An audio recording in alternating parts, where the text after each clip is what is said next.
worse off because of the Chancellor's budget. Just over a week ago, you'll remember, Rachel Reeves made this announcement in the House of Commons. I am providing a £22.6 billion increase in the day-to-day health budget. Yeah. And a £3.1 billion increase in the capital budget over this year and next. Yeah. This is the largest real terms growth in day-to-day NHS spending outside of COVID since 2010. Yeah. But those cheers turned to jeers when she announced how exactly she'd be doing it, raising employers' national insurance contributions.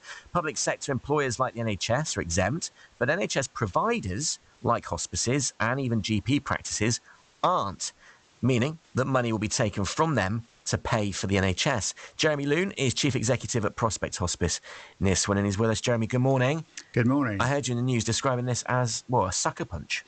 Yes, it is. We endorse the government's commitment to reform the NHS and address some of the problems that have been there for decades, basically. Absolutely all for that. The money's got to come from somewhere. It's complex, but it has hit us really hard.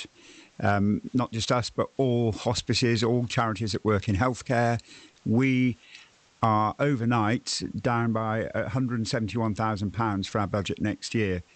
I've spoken to you before and your listeners. We were already looking at £1 million deficit for this year, largely driven by a lack of central funding, and they've dug deep in their pockets. But you could say that a lot of that money has just disappeared overnight. So in the same way that the flat was flying about the fuel benefits, that they were picking on the wrong people there, you would say they're going to the wrong people here as well? It feels like that, if I'm being honest. Is it an oversight or is it something they've considered and just thought, well, that's how it's got to be? I don't know. I could speculate, but it has a massive impact on us. And it's not just us. I mean, for the County of Wiltshire, Dorothy House, it's going to impact them by over £400,000. Julia's House Children's Hospice, nearly £250,000. Hospices across the southwest, it's estimated up to £4 million has gone off the bottom line overnight.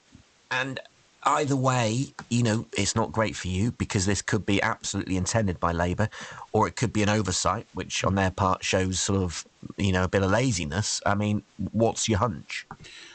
I think it's an oversight, if I'm being honest, and we all make mistakes. We're all human, and politicians generally sometimes don't own up to their mistakes. It would be really good for me if they said, oh, yeah, we hadn't thought about that, because that would give me trust and confidence in any government, really.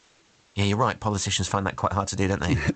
From all different camps. So the government's saying that it doesn't kick in until April. There are more details coming on the allocation of funding for the next year. So I suppose your response is, well, that is the perfect opportunity then to massage it a bit, maybe. Absolutely. And Rachel Reeves was questioned on national television about this. Again, asked a yes or no question about the impact on hospices, and slightly talked round it, in my view, but she said that £22 million is going to the NHS, which is great.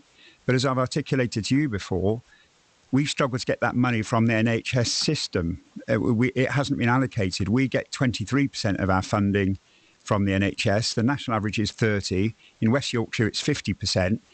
So that money is allocated almost on a postcode basis, so there's no guarantee we'll get anything. If we talk about the 5.5% NHS nurse pay rise that the Labour government initiated very quickly, and we absolutely endorse that. I've written to our ICB, who basically allocate the money from the NHS. I've asked them a yes or no question. Will we get some money so we can pay our nurses 5.5% more? And 5 weeks later, I haven't had a response. If they just said no, we'd know where we are. So that kind of lack of clarity gives me some anxiety. This £22 billion, beg your pardon, that will go into the NHS, fantastic. The commitment to change the way they work, fantastic. But what are we going to get? When are we going to get it? No idea.